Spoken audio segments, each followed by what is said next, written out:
मैं मीनू शर्मा आप सभी का आपके अपने YouTube चैनल की कथा टीवी पर स्वागत करती हूँ। और चलिए अब सुनाते हैं आपको शनिवार व्रत कथा। तो बोलिए प्रेम से शनिदेव भगवान की जय। पौराणिक कथा के अनुसार एक बार स्वर्गलोक में सबसे बड़ा कौन, इस प्रश्न पर सभी 9 ग्रहों में वाद विवाद हो गया। सभी ग्रह एक दूसरे से कहने लगे कि मैं सबसे बड़ा, और इस पर विवाद इतना बढ़ गया कि परस्पर भयंकर युद्ध की स्थिति जैसी बन गई। जब कोई हल न निकला तो सभी 9 ग्रहों के देवता देवराज इंद्र के पास जा पहुँचे और कहने लगे कि हे देवराज, अब तो आपको ही निर्णय करना होगा कि हम में से सबसे बड़ा कौन है। देवताओं के इस प्रश्न को सुनकर देवराज इंद्र भी उलझन में पड़ गए। तब देवराज इंद्र बोले कि हे नवग्रहों, आपके प्रश्न ने तो मुझे भी उलझन में डाल दिया है। मैं तो इस प्रश्न का उत्तर देने में असमर्थ हूँ, पर पृथ्वी पर राजा विक्रमादित्य इस प्रश्न का हल जरूर निकाल लेंगे।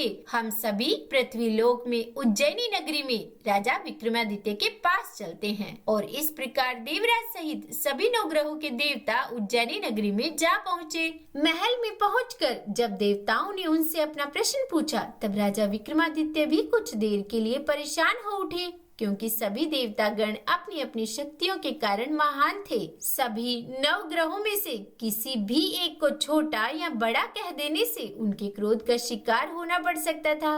अचानक राजा विक्रमादित्य को एक उपाय सूझा। क्योंकि राजा विक्रमादित्य को न्याय के लिए जाना जाता था, इसीलिए उन्होंने न्याय करने के लिए विभिन्न धातुओं यानी कि स्वर्ण, रजत, कांसा, ताम्र, शीशा, रांगा, जस्ता, अब्रक और लोहे के 9 आसन बनवाए और धातुओं के गुणों के अनुसार सभी आसनों को एक दूसरे के पीछे रखवा कर उन्होंने सभी देवता गणों को अपने अपने सिंहासन पर बैठने के लिए कहा। अब देवताओं के बैठने के बाद राजा विक्रमादित्य ने कहा कि आपका निर्णय तो स्वयं ही हो गया। जो सबसे पहले सिंहासन पर विराजमान है वही सबसे बड़ा है। राजा विक्रमादित्य के इस निर्णय को सुनकर शनि देवता ने सबसे पीछे आसन पर बैठने के कारण अपने आप को छोटा जानकर क्रोधित होकर कहा कि हे राजा, तुमने मुझे सबसे पीछे बैठाकर मेरा अपमान किया है। तुम मेरी शक्तियों से परिचित नहीं हो, मैं तुम्हारा सर्वनाश कर दूंगा। तू मेरे पराक्रम को नहीं जानता।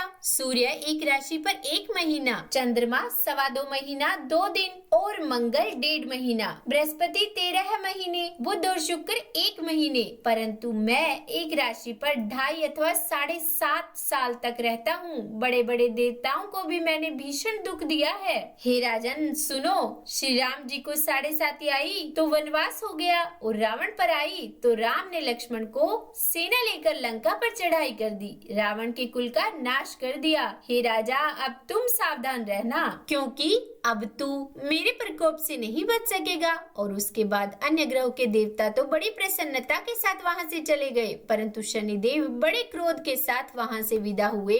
और उसके बाद राजा ने सोचा कि जो भी भाग्य में होगा देखा जाएगा, और फिर वे पहले की तरह ही न्याय करते रहे। उनके राज्य में सभी स्त्री पुरुष बड़े आनंद से अपना जीवन यापन कर रहे थे। इस प्रकार कुछ दिन तो ऐसे ही सुकून से बीत गए, लेकिन उधर शनि देवता अभी तक अपने अपमान को नहीं भूल पाए थे। राजा विक्रमादित्य से बदला लेने के लिए एक दिन शनिदेव ने घोड़े के व्यापारी का रूप धारण किया और बहुत से घोड़ों के साथ उज्जैनी नगरी में जा पहुँचे। राजा विक्रमादित्य ने अपने राज्य में किसी घोड़े के व्यापारी के आने का समाचार सुना तो उन्होंने भी अपने अश्वपाल को कुछ घोड़े खरीदने के लिए भेज दिया। अब क्योंकि राजा को घोड़े पालने का भी शौक था, पर वहाँ घोड़े बहुत कीमती थे। अश्वपाल ने जब वापस लौटकर इस बारे में राजा विक्रमादित्य को बताया तो राजा ने स्वयं आकर एक सुंदर और शक्तिशाली घोड़े को पसंद कर लिया। घोड़े की चाल देखने के लिए राजा उस घोड़े पर सवार हुए तो वह घोड़ा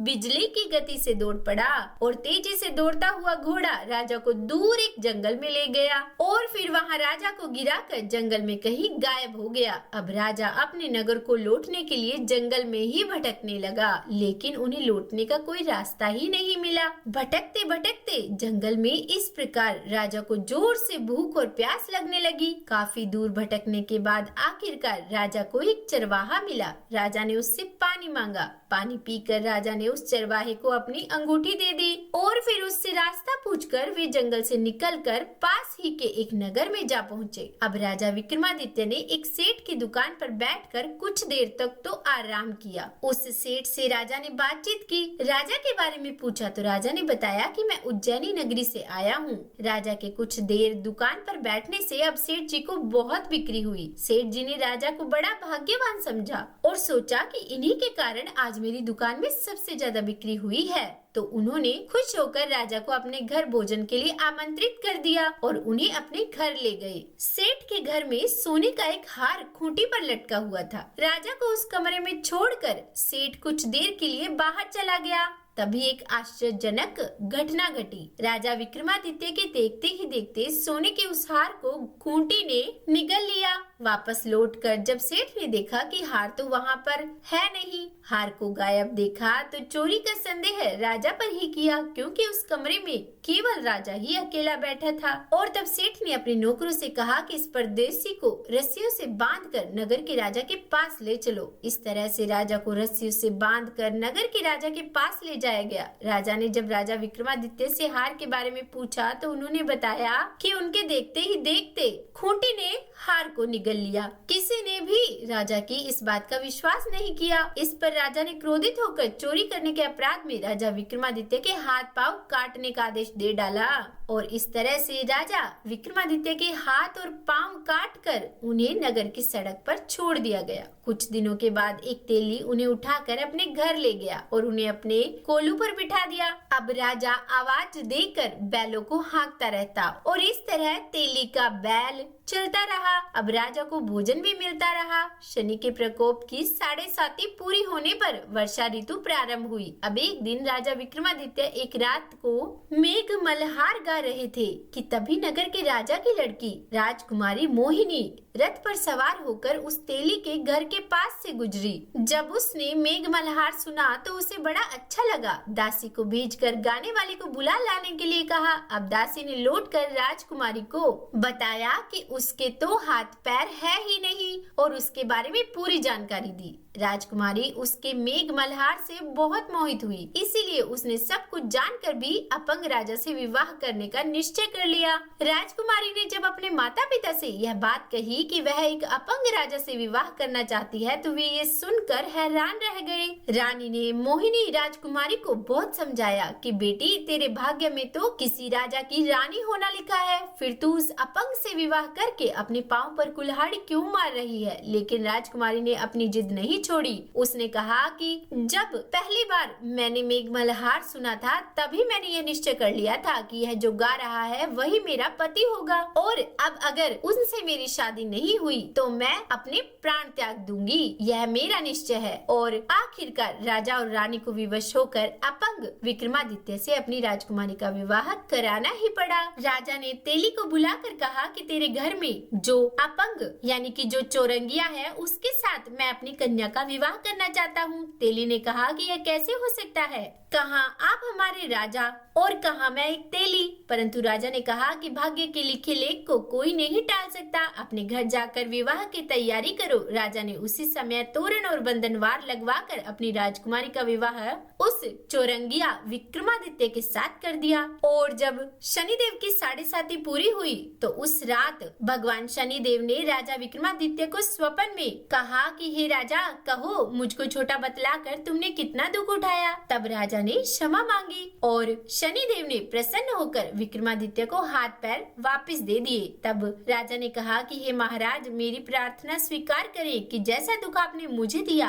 ऐसा और किसी को न देना। और तब शनिदेव ने कहा कि तुम्हारी यह प्रार्थना स्वीकार है। जो मनुष्य शनिवार व्रत करेगा या फिर उस दिन शनिवार व्रत कथा सुनेगा या कहेगा तो उसको मेरी दशा में कभी किसी प्रकार का दुख नहीं होगा। जो नित्य ही मेरा ध्यान करेगा और चींटियों को आटा डालेगा उसके सभी मनोरथ पूर्ण होंगे। और इतना कहकर शनिदेव अपने धाम को चले गए। और फिर जब सुबह राजकुमारी की आंख खुली तो उसने राजा के हाथ पांव देखे तो उसको बहुत आश्चर्य हुआ। उसको देखकर राजा ने अपना समस्त हाल कहा कि मैं उज्जैन का राजा विक्रमादित्य हूँ। यह बात सुनकर राजकुमारी अत्यंत ही प्रसन्न हुई और फिर राजकुमारी से उसकी सखियों ने पूछा तो उसने अपने पति का समस्त वृत्तांत कह सुनाया। तब सब ने प्रसन्नता प्रकट की और कहा कि ईश्वर ने आपकी मनोकामना पूर्ण कर दी। जब उस सेठ ने यह सुनी तो वह विक्रमादित्य के पास आया और राजा विक्रमादित्य के पैरों में गिरकर क्षमा मांगने लगा कि आप पर मैंने चोरी का झूठा दोष लगाया, अतः आप मुझको जो चाहे दंड दे। तब राजा ने कहा कि मुझ पर शनिदेव का कोप था, इसी कारण यह सब दुख मुझको प्राप्त हुआ, इसमें तुम्हारा कोई दोष नहीं। अब तुम अपने घर जाओ। तब सेठ बोला कि मुझे तभी शांति होगी जब आप मेरे घर चलकर प्रीतिपूर्वक भोजन करेंगे। तब राजा ने कहा कि ठीक है, जैसी आपकी मर्जी हो वैसा ही करो। और फिर सेठ ने अपने घर जाकर अनेक प्रकार के सुंदर भोजन बनवाए और राजा विक्रमादित्य को प्रीति भोज दिया और फिर राजा को उसी कमरे में बैठाया। जिस समय राजा भोजन कर रहे थे, एक अत्यंत आश्चर्य की बात सबको दिखाई दी। जो खूंटी पहले हार निगल गई थी वह अब हार उगल रही है और जैसे ही राजा का भोजन समाप्त हुआ वैसे ही वह हार खूंटी से बाहर निकल आया और उसके बाद सभी बहुत ही प्रसन्न हुए।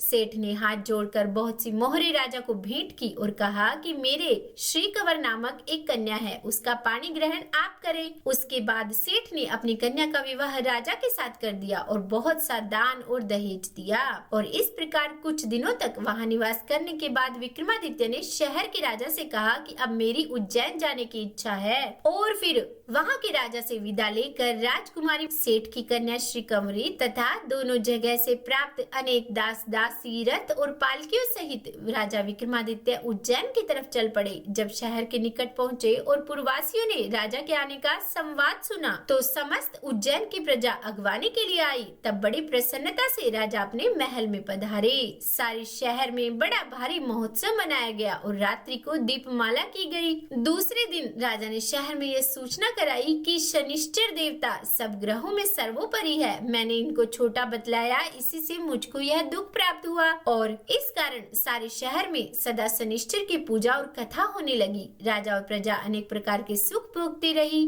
तो बोलिए शनिदेव भगवान की जय। जो कोई शनिवार व्रत कथा को पढ़ता या सुनता है, शनिदेव की कृपा से उसके सब दुख दूर हो जाते हैं। तो उम्मीद करती हूँ आज की ये कथा आपको पसंद आई होगी। अगर अच्छी लगी हो वीडियो तो लाइक एंड शेयर कीजिएगा और चैनल पर नए हैं सब्सक्राइब नहीं किया है तो सब्सक्राइब भी कर ही दीजिएगा और हाँ, कमेंट बॉक्स में जय शनिदेव जरूर लिखिएगा। तो बोलिए जय शनिदेव।